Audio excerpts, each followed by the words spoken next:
now to introduce our very special guest. And we really want to welcome everybody to what promises to be an enlightening and uplifting time. We have as our guest today, John Amaechi, whose size is matched by the courage and perseverance he has demonstrated since childhood, an ability to overcome obstacles, not only to succeed himself, but crucially, to encourage and pave the way for so many others that they may attain their goals. He practices his belief in diversity and inclusiveness, and he does it because John knows that the most important thing a leader can do is to lead by example, to be a role model. Not only was he an amazingly successful player in the NBA for 5 seasons, he paved the way for gay and lesbian athletes in sports in February 2007 by becoming the first NBA player to come out publicly as a gay man. And since that time, he's worked tirelessly to move sport from spectacle to agent of social change. His personal history and the values by which he has lived his life are contained in his best-selling autobiography, Man in the Middle. John knows that all people, regardless of race, ethnicity, sexual orientation, place of birth, socioeconomic status, should be able to contribute to multi-sport games shaping the next generation of our leaders. He's put his beliefs into practice as a member of the London 2012 Games Diversity Board. John was born this side of the Atlantic in Boston, but his early schooling took place in Stockport, England. He came back to America for high school and then attended Penn State, where he was a 2-time first-team academic All-Star American selection. Apparently that's good. It was while he attended Penn State that he became involved in helping and mentoring area youth. These early beginnings, working with young people, have continued to this day. 2 of his many projects deserve particular mention. He's the Senior Fellow at the Centre for Emotional Literacy and Personal Development at the University of Lancashire, and he's involved with the ABC Foundation in Manchester, which encourages all children to become involved in sports by building accessible sports facilities. He was made an officer of the Order of the British Empire in 2011 for his service to sport and the volunteer sector in the United Kingdom. Athlete, social activist, psychologist, best-selling author. Well, maybe actor, you'll add actor, but best-selling author, John Amaechi, the Canadian Club Podium, Canada's podium of record, is yours.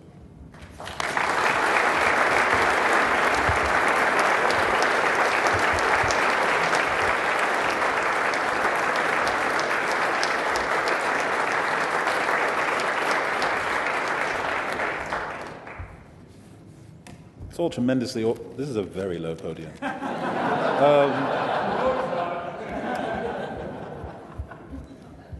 Yes, one size does not fit all. There we go. All right, I'm distracted by my low podium now. This is hopefully going to be an incredibly weird experience for you, which is, I think, good. Hopefully it'll be a little bit uncomfortable, which I think is good. I don't believe in fate much at all. But I do think that part of the benefit of being massive is that I can say stuff that other people can't get away with. And so I take advantage of that, and I will do that today a little bit.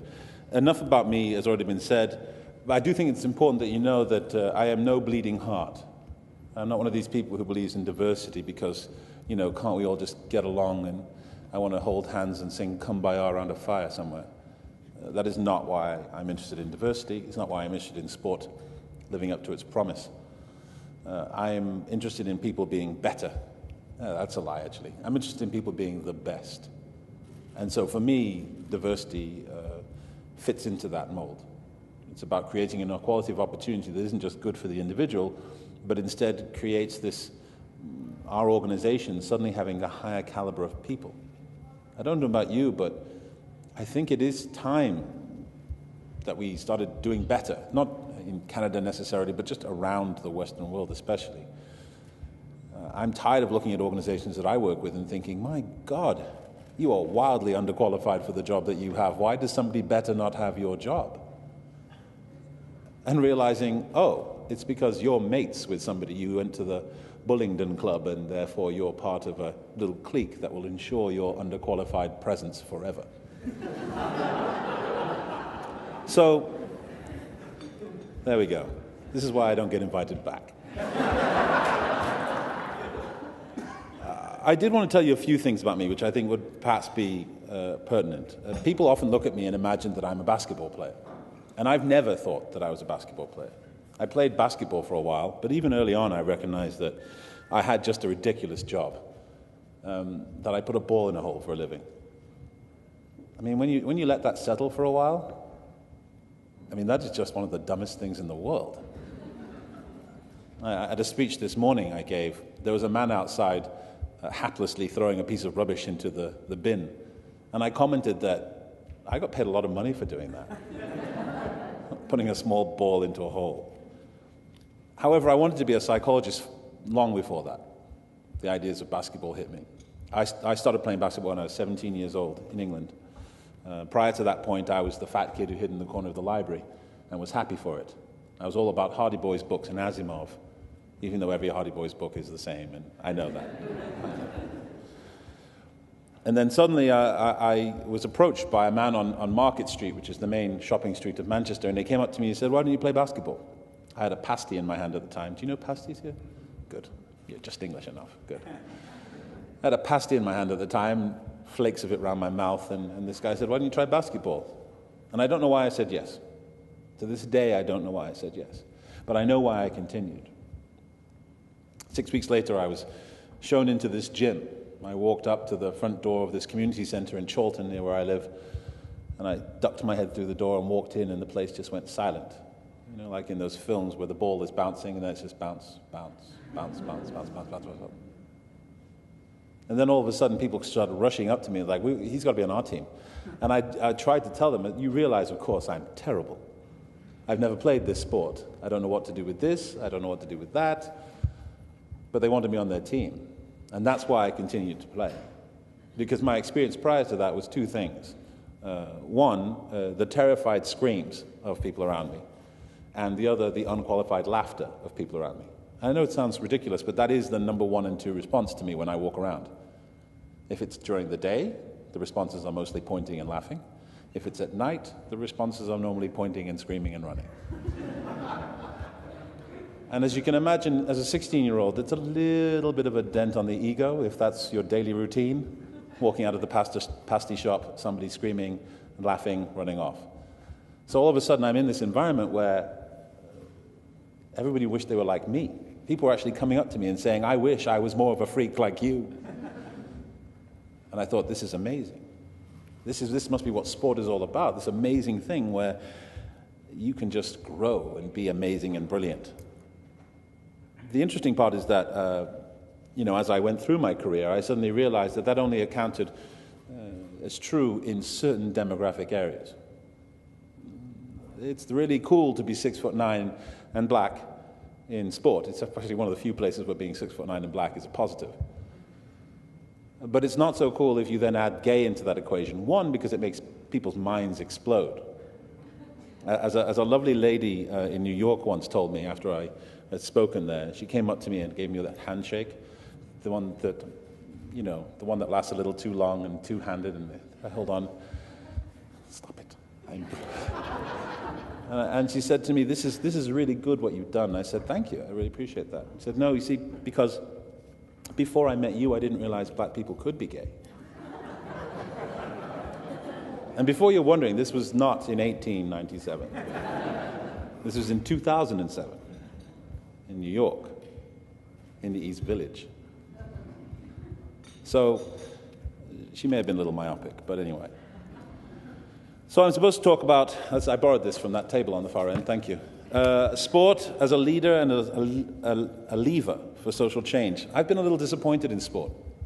Nope, strike that. Devastated by the fact that sport is one of the few industries left that still makes radical, bold, unregulated promises that it has no hope whatsoever of fulfilling. I am tired of it. It is unbelievable to me that we still have an organization out there that makes the same kind of promises that Lehman Brothers and Fannie Mae made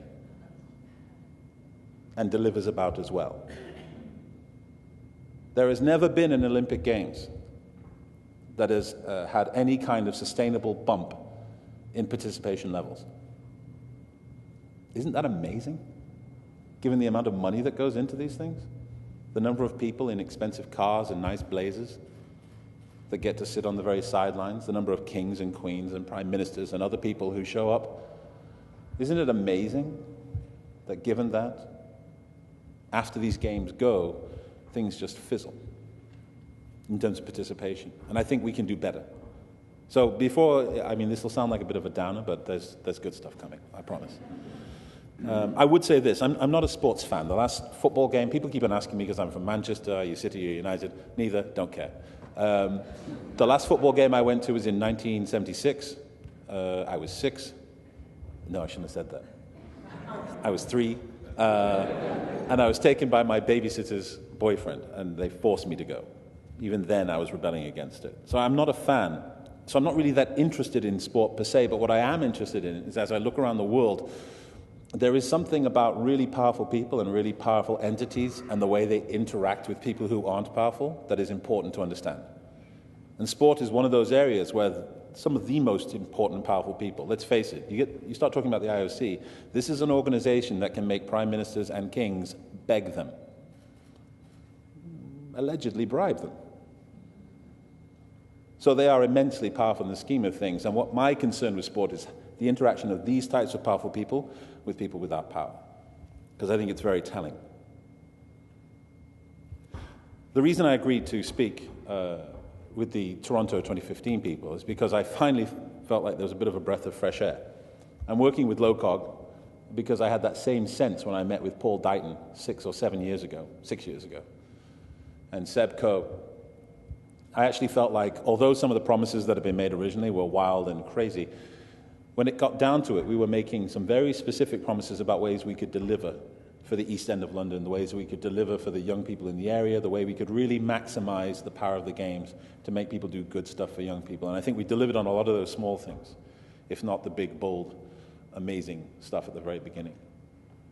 And I saw that similar type of thing here with Toronto 2015, which is why I agreed to come and talk to them. I do see that they believe that sport and these games and any major event like this must deliver more than just medals and claps. We've got to do more than that with sport, and I want to help them do that if possible. I also want to convince you as a wider audience that if we are to use sport as a leader and a lever for change, we have to understand what sport is in the first place. This is going to be uncomfortable for those of you who are sports fans because you're just not going to like to hear this. But understand that the place that this comes from is my definite geek Asimov side. This comes from a review of the literature on the power of sport, which doesn't come across very well. If I was a good scientist, I would say the evidence for the power of sport is equivocal at best. So I think we have to start examining some of the myths around sport to see how we can change it and use it. A lot of people think sports is naturally inclusive. This is one I get all the time. Anybody can play sport, right? When I hear this, I then encourage people to think back. Think back to when you were 8 or 9 or 10 and you were in the playground. Think back at the people who played in the playground and the people who hid in the playground. There's a certain type of person for whom sport is very attractive. Those early developers in primary and secondary school. Yeah, sport's great for you. You boys who were early developers, it's really great for you. Girls who are good at sport, to a point, but you beat a boy and then all of a sudden we go start asking questions about you because you're the wrong kind of girl then. And anybody who's a little bit different, if you're a bookworm like me or a fat kid like me or a gay kid like me, all of us, that combination is pretty deadly actually on a sports field. It's probably why I picked a non-collision sport. But you suddenly realize when you look at this, even at the very beginning, sport is by definition exclusionary. When you look at the upper echelons, yes, there is the meritocracy side of being good enough to make a team, but you look at the people who administer sport, I'm always interested with the way that playing sport is a meritocracy and that you have to be a certain level of good to be there. But once you get beyond playing into administration, a lot of times it doesn't seem like you have to be that good. It seems like you have to know the right people. And you can just say some pretty outrageous stuff and still stick around. So we've got to recognize this if we really want to use sport. The other thing is, sport, people like to talk about sport like it's magic. And I don't believe in magic. I'll qualify that later. Sport is not magic. No sport is more magic than any other. Sport does not teach these magical tangential lessons of teamwork, respect, other ones. All these things, it doesn't do that. You can use sport to do those things, but it doesn't do it on its own. It's not magic. Sometimes you hear people talk about sport, and you imagine that at the Toronto, I don't know what the football team here is called. There you go, FC, that's simple enough. People would believe that simply inhaling the smell of grass as the ball rolls over the field will somehow make fat children thin. Sport tries to make you believe that the sound of a basketball swishing through the net will make indolent children active. Sport tries to make you believe that the mere act of observing sport, watching sport, will somehow make communities that have had great animus over the years somehow forget those troubles and come together. It's nonsense. It doesn't do those things. But we can make it do some of those things if we really want to. The other thing I'll say, before I get slightly more positive, is that we have to understand what sport's nature is when we leave it alone. When you leave sport unbridled, if you leave a group of 9-year-olds playing sport on their own without a coach, if you come back, not 2 hours later, but maybe after allowing them to play a couple of hours every day for 6 weeks or so, you'll walk into that gym or onto that field and it will look like Lord of the Flies. And Piggy will be decapitated over in the corner. Sport is inherently anti-intellectual.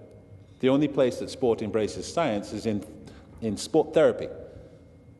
These teams will send their players off to Germany to sit in a hyperbaric chamber without knowing what a hyperbaric chamber is or how it works, to get them better quickly. But when it comes to the social emotional side of stuff, oh no, boys don't cry. Oh no, he needs to suck it up. Oh no, he's got to man up. Sport is anti-intellectual, it's emotionally illiterate. I watch sometimes, and if there's a benefit that events like 2015, events like the Olympics could bring, it would be in educating coaches as well, I would say. Because I watch sometimes coaches on the sideline, and I'm amazed by it. The context of sport has created that you can watch a coach on the sideline his face inches away from a 9-year-old girl, so close that his hot breath and spittle is hitting her face as he's explaining what she's done wrong. And you'll see parents on the sideline just nodding like, oh yeah, she should know better. Yeah. And then I often go up to that parent and I say, imagine that was your daughter's French teacher. You would have tackled him to the ground and pummeled him into little pieces if he spoke to your child like that in French class or in maths class, or anywhere else outside of the sporting realm. But with sport, sometimes left unfettered, it gets ugly. Sport has, in some cases, embraced the idea that bigotry is bad. The problem is it's decided that some kind of bigotry are important, race, especially black people, and sometimes aren't important, gay people, because we all know no gay people play sports. There used to be one in basketball, but now he does something else. So it's a really destructive thing. And actually, sport has entered into this contract where actually they haven't really tried to change themselves, they've just tried to change the way it's seen. So bananas being thrown on football field televisually isn't good for the sponsors. So they've done something about that. But have they actually done anything better? Not for the most case. All right, time to move on from this. I don't want you to deter you from sport. I want to encourage you to get more involved. I want you to use the expertises that you bring from your different environments. The corporate world is light years ahead of sport. It has lessons it can and must teach to sport. Some of it is going to be in nice ways, and some of it's going to be in other ways where you say, look, this is what we stand for as an organization. Doesn't matter whether you're a bank or a biopharmaceutical company or anybody else or a sports brand. This is what we stand for, and we can't align ourselves with organizations, international federations, and sports that do not stand for what we stand for. We have to make people understand that they have to do more. We need to understand that sport will teach what we make it teach and nothing else. In that end, I read a really good study once. It had the best title of any study I've ever read. It was called Teaching Swimming, Issues Beyond Drowning.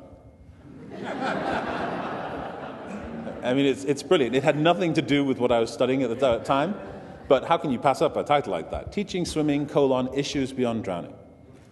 So I got to read this. It was done by the government of New South Wales.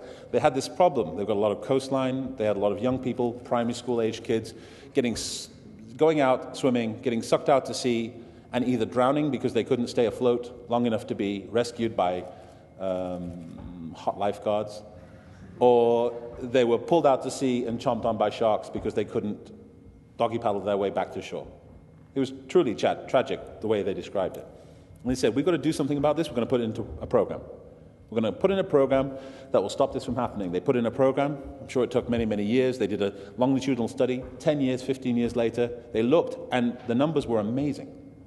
It had dropped off the cliff. There were practically no children being sucked out to sea anymore. This program was in every single primary school. No children being sucked out to sea, very few anyway, very few being chomped on by sharks. And yet they looked again and they were like, this is problematic. We spend all this money and we're the worst competition swimming state in Australia. How is this possible? We've got a groundbreaking program in our schools teaching our children to swim, and yet we're not producing any more Phelps or torpedoes or elite swimmers. Why are we ranking so low? So they did this study, Teaching Swimming, Issues Beyond Drowning, and you know what they found? They put in a program into schools that was designed to stop children from drowning. So you know what the program did? It stopped children from drowning. It didn't. It taught children to doggy paddle furiously. Do not use that picture anywhere.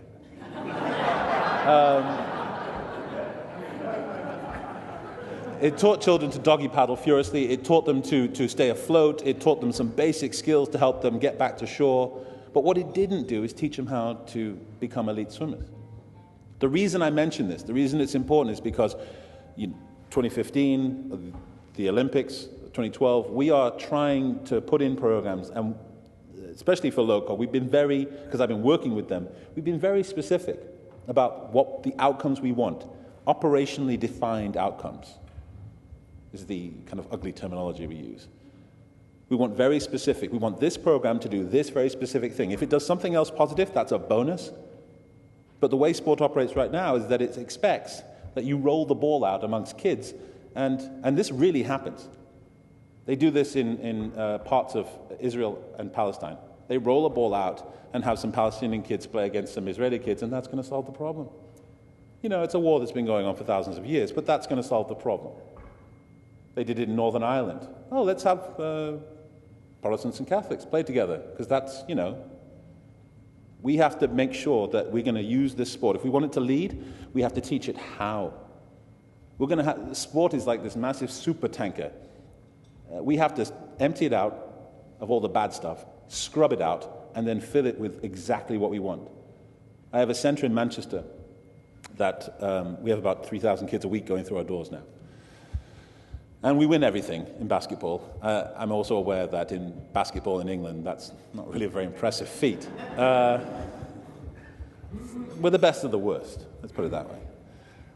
But the thing we say, our coaches have really bought into, is that we don't want to produce athletes. We're not interested in that. We have sent 40 kids over to America over the last 10 years, and that's great. The vast majority of our kids won't go anywhere. In fact, if you ask a kid from my center what are the chances of making it to play professionally, they'll tell you, I've got more chance of being hit by a meteor. because that's what we tell them, because that's the truth. I also add, I did it, and I'm a terrible athlete. And so if I can do it, it can be done, but more chance of being hit by a meteor. So what we say there is that our goal for the young people there is we want to produce emotionally literate, intellectually curious young people who can communicate with their peers and also with authority figures. And we want that because the science tells us that people who have those characteristics do well. Those are the people that when they get in front of somebody for an interview, the interviewer is refreshed. And those of you who have interviewed people will know what I'm talking about. You almost breathe a sigh of relief. Oh my God, I can talk to you and it's not like pulling teeth. You can have the job just because you don't make my life painful. And as sad as that is a lot of the truth. Emotionally literate young people are less likely to be volatile, less likely to act out, less likely to be truant, less likely to drop out of school, less likely to be bullies. And this is not conjecture. We have science to back this up. If we could integrate some of those principles into sport, imagine what we could do. Especially when you consider that it is within sport that we have some of the most intellectually... I can't think of a nice way of saying it. So I won't say it. We have some people who believe that their job really, even though they're surrounded by 12-year-olds or 8-year-olds or 15-year-olds or 18-year-olds, they really think that their whole job of being around those young people is to teach them how to kick a football or throw a basketball or hit a puck. There you go. I mean, they really think that, and I think that's deadly. There's an opportunity with sport to have, even with some of these characteristics in the people who are on the coalface, some of these characteristics with the people who organize the programs, emotional literacy, bit of intellectual stimulation, an idea that they take care of the holistic person, not just the athlete. Imagine the difference that would make. Imagine if we asked the same of these people that we ask of our school teachers. It's been a long time since a school teacher can get away with saying, no, not my job, I'm just here to teach them how to do algebra. It's been a long time since teachers have been able to get away with that. But we let sports coaches get away with it. We let sports in general get away with it. And we can do more. So I've got 56 seconds. As I always say, I'm 6'9", and nobody's going to pull me from the podium. So I'm just going to keep going for a second. This is for you. This is the appeal I would make to you who are here, you who are watching. I hope you recognize that you are disproportionately powerful. Throw out any thought from your head right now that you are not, because you are. You are in a room in a very nice hotel, a room that's so nice that I can't tell whether we're in Canada or Italy or England. And you just had nice salmon and someone served us coffee out of pots. You are disproportionately powerful. There is a responsibility that comes with being big. I have known this since I was 8, because when I was 8, people thought I was 16. There is a power that comes with being massive. Sport suffers from the delusion that on the one hand it's massively powerful, but on the other hand it has no responsibility. And I want us to encourage, to insinuate ourselves into sports and let them know that that's not enough. I'm massive. I'm aware of it. I don't like it all the time. When I was 16, I wished there was a button on the back of my head I could press and become 5'8". Didn't work. But being big comes with responsibilities. I know when I walk through this place, when I was in the reception out there or walking through any room, I know that I can't just act any way I want to. I imagine as I walk, there's a little cylinder around me. Don't use any of those pictures either. There's a little cylinder around me. Because I know if someone comes up to me and says, where's such and such? And I go, oh, it's over there.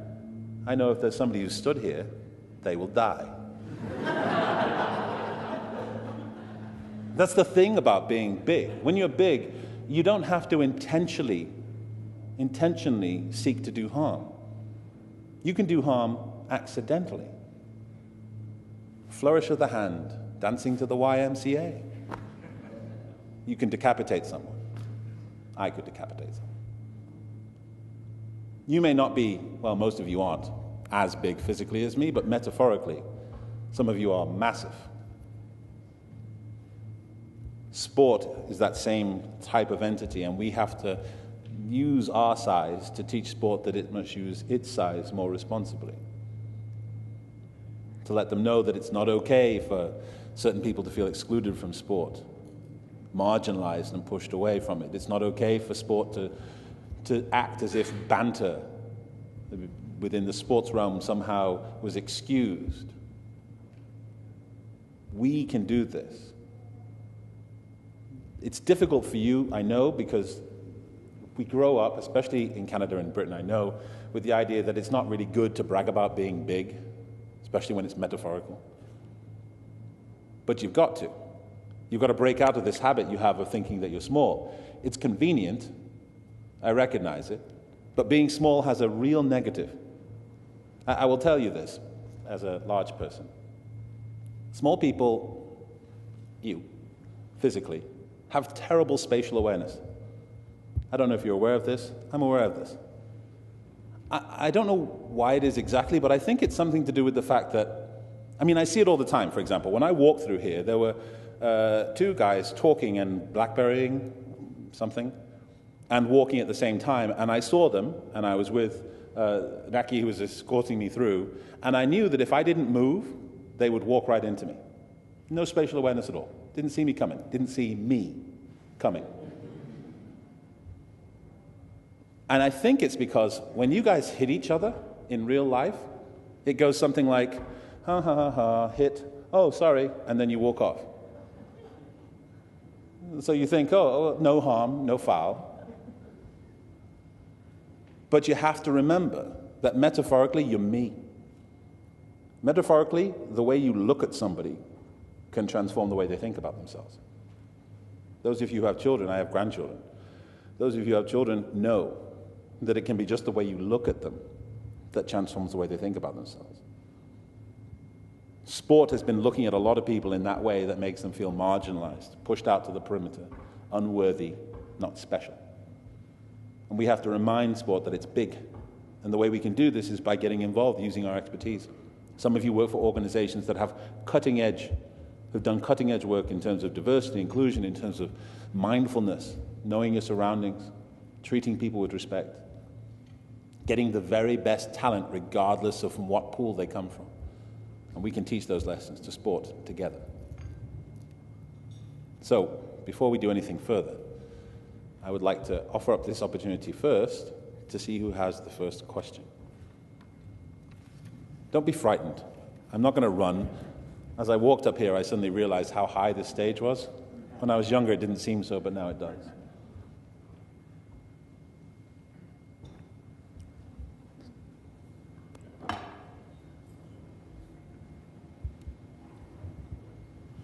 John, thank you very much for joining us. Jennifer Sloan, a director of the Canadian Club. Life lessons. I grew up as a competitive swimmer. You won a race, you lost a race. You were in school, you were on a team, you won, you came second, third, fourth. Nowadays, I look around and I see kids playing sport. Everybody wins. Everyone gets a medal. And to me, that's not the real world. And so do you have any views in that regard about the way where kids are playing sports these days and everyone seems to do well, everyone wins? Yes. I think creating a bubble around young people that is not even remotely akin to reality is always dangerous. There is an age, I think, where that's unimportant, where we're winning and losing is unimportant, but the age is creeping down and down every year.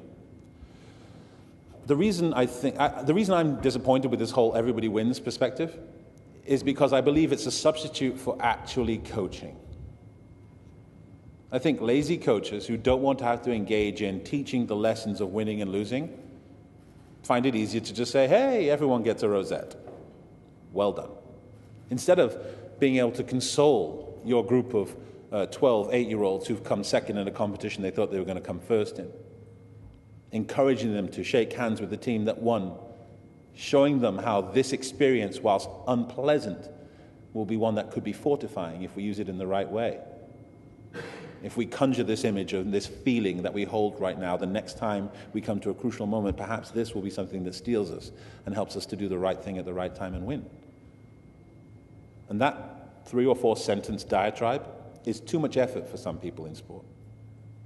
And so instead of delivering that, instead of putting an arm on the shoulder of a crying child and saying, we can do better. I understand how you feel. This is awful. Right now it feels like your world's fallen apart. But I can promise you it will get better. Instead of doing that, they slap a rosette on the chest. That's what I think is devastating about this rule. The rule is silly, especially for any child who's over the age of 12. Because at the age of 12, most countries have started some kind of standardized testing, and you suddenly realize, yeah, you don't get a rosette for that.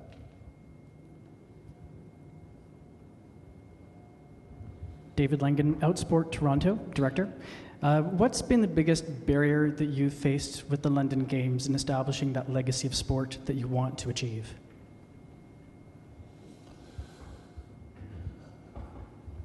I suppose the biggest barrier for 2012, at least from my perspective, has been trying to get us to define ways that we can win with legacy. These bold statements, unregulated statements, you can put in $1 and in 5 years you'll have $1 million, is the magnitude of claim we make around the games. And I think I came on board, Baroness, she'll have me killed. Baroness Tanya Gray Thompson, who's a friend of mine, came on board, and all of a sudden she was like, right, let's do measurable.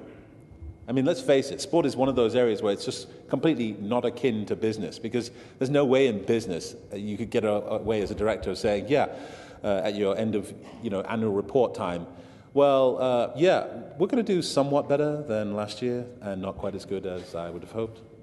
Thank you. You just don't get, but sport does that all the time. So I think the barrier we've had is trying to get people from not making these massive, lofty promises that look good on the front of tabloids and then look devastating on the front of tabloids when they're not delivered, but instead trying to educate people about very small, specific steps for very discrete groups of people that have been progress and positive, and making people understand this, success by 1,000 cuts is how you do it rather than one big sweep. Hi, Lou Rose-Merker with the Mississauga Youth Games. Thank you so much for the insight and incredible laughs that you've provided this afternoon. But I wanted to ask about you being as an out athlete. How do you outreach to young LGBT athletes in your programs in the UK and what you're doing with the London Olympics? The group, the clique of out athletes, especially on the male side, is very small. We all know each other. We have I mentioned this earlier, we have like a bat phone that we can all call and talk to each other. Because there's only like 4 of us in the world. I believe I'm the only black one, actually. There's one Pacific Islander. Yeah. So we're a small group. Certainly in my center, it's not hard for me to kind of influence what goes on there, because essentially I'm the biggest, gayest thing in the world. I mean that in the nicest possible way. But, I mean, seriously, how many times do you see a 6'9", reasonably heavy gay person walking around? Not a lot. So I'm an unmistakable beacon. But our kids have really embraced it at my center. They've stopped thinking in such discrete terms about diversity, and they just understand, because we've made a real effort in this area, that difference helps, that different perspectives bring something new to the table, even if it is something intangible. And our kids have started to understand that. It's not just a question of, can this player, because he's black and jumps higher or something, help us win? It's a question of how this person behaves in the locker room. Is there some part of their personality that brings to us something we're lacking? And certainly in terms of sexuality, that's really been embraced. We don't have a huge number of out kids, necessarily kids who walk around wearing pride banners or anything else. But what I do think is telling, that when Manchester Pride comes around, the clamor of our under-18s men's team, which is bar one, an entirely straight team, to get tickets for Pride is amazing. because they've realized that this is the best party in town and that people are people and that there's something fun about this that they can't have when they go to regular clubs other places. We had a new kid who came into our center and said something that inappropriate. He said something was gay. I'm always amazed how inanimate objects are gay. This basketball's gay. Really? I mean, I need to know how that works. And then one of our kids say, we don't say that here. That's not who we are. That's weird. And then walked off. Amazing deterrent. If you're 16 and that's the response you get, it wasn't over the top, it wasn't huge fights, it wasn't grabbing the shirts and fisticuffs, it was just like, ooh, you are other. That is not who we are. And then a few weeks later, this kid was like, he kind of got it, he understood, apologized, and he came back and said, so what's the deal with John? I'm not there all the time, clearly, because I'm all over the place instead, but what's the deal with John? I don't get it. Why do you guys want to go to Pride? They said, well, firstly, it's amazing, but don't you know? He's like king of the gays. And this is a straight 18-year-old boy saying that. And I just think there's real progress when that happens, because it's so clear that for him, I mean, he was incredulous that he was having to have this conversation. And I think that's the way we make progress. Time for one last question.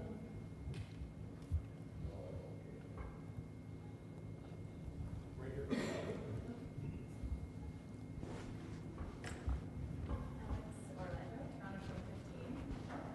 In general, every country that's preparing for elite competition, Olympics or Paralympics, is all really concerned about winning.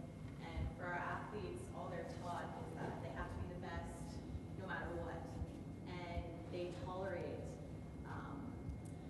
inappropriate behavior from administration side to coaching. And I'm just wondering your opinion on what our athletes can be doing, whether it's alumni or former athletes or athletes now, to try and make a difference from within. It's a good question. I probably should have mentioned this earlier if I was more organized. It's a good question. Within the sporting realm, people are often asking the question, why is this important? They always say things like, who you sleep with, like being gay, is about that. If they knew me, it's like, no, that's not what it's about, sadly. Who you sleep with is not important because you're an athlete. The thing is, for businesses, and I believe this is the reason that most business gets diversity, because it's not the 80s anymore, the late 80s, the 90s. It's not that time anymore where you could be average and win. It's not that time when you could operate at 76%, and as long as everybody chugged along at 76%, you'd meet your targets for profit, you'd meet your targets for shareholders, you'd meet your targets for expansion, and everything would be fine. No, the stuff has hit the fan. And nowadays, if you have departments of your organizations not operating at 99.99%, then you're screwed. In sports, that is exactly the same. You know, we know. As if you've played sport, you know. If you come to your game, if you come to your event, and you are anything less than 100%, you will lose because there is someone else better just waiting. So the reason that diversity is important, the reason that we have to send this message is the message I think we need to send to help, is that winning medals, that winning contracts, that beating your competitors is about that razor's edge. It's about reaching that 100%. And if you exist in an environment, or if you foster an environment in your workplaces, in your studios, in your gyms and fields and whatever else, where people are afraid, where people feel they must hide a percentage of themselves, then they will never have all their energy available. People have a finite amount of psychic energy, right? And I don't mean that in a kind of Dionne Warwick kind of way. I mean that in a scientific way. We've got a finite amount of energy in our cells, especially brain energy. And the experience I had when I played was that all the time that I played, I don't know what the figure was exactly, but somewhere between 2 and 5% of my energy was always unavailable for free throws. It was always unavailable for jump shots. It was unavailable for defense. It was unavailable for sprinting and running. It was unavailable for lifting. It was unavailable for my sport. Because that 2 to 5% was the 2 to 5% of myself that protected my ego from the comments of my teammates. That was the 2 to 5% of myself that allowed me to bite my lip when the drunk fat guy, who never played sport, was calling me a faggot from the sidelines. That 2 to 5% was unavailable at all times. And I know I could have been a better player if that had been available. I can think of specific times, one of them here in Toronto, where with Orlando, when I was playing really well, and I just kicked the Raptors' ass the whole game. Sorry, but it was true. And I came to the free throw line at the end, and there was stuff going on around me and comments being made by opposing teams, by all kinds of stuff going on in the gym, stuff that I know would not have been allowed to be said about black people. And I missed 2 free throws at the end of the game. It's not as simple as, clearly that I could have focused more, I could have done something more, but my point is that diversity is important for organizations that want to operate on that edge.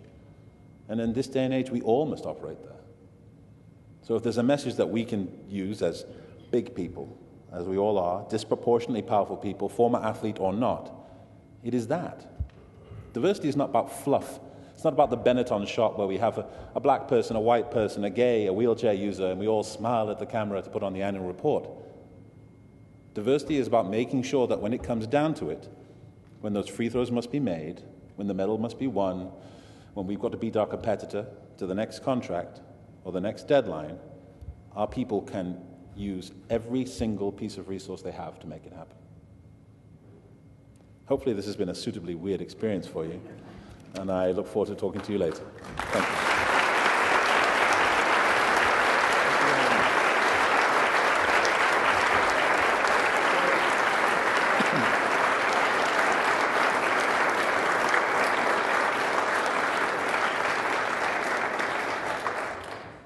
John, I want to thank you for being with us today and for your inspirational message.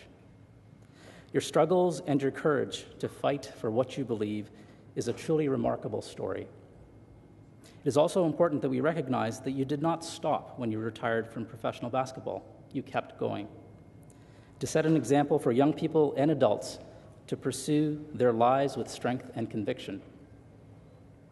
With your leadership and the example you have set, sport, especially multi-sport games, can take on a whole new dimension for society.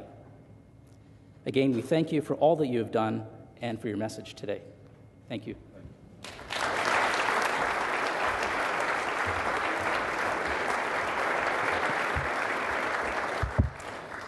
Well, Gord, thank you very much, and John, thank you. I'd like to thank you today on behalf of everybody, as is our custom, but I'd like to also thank you, especially on behalf of the GLB community, many of whom are here today.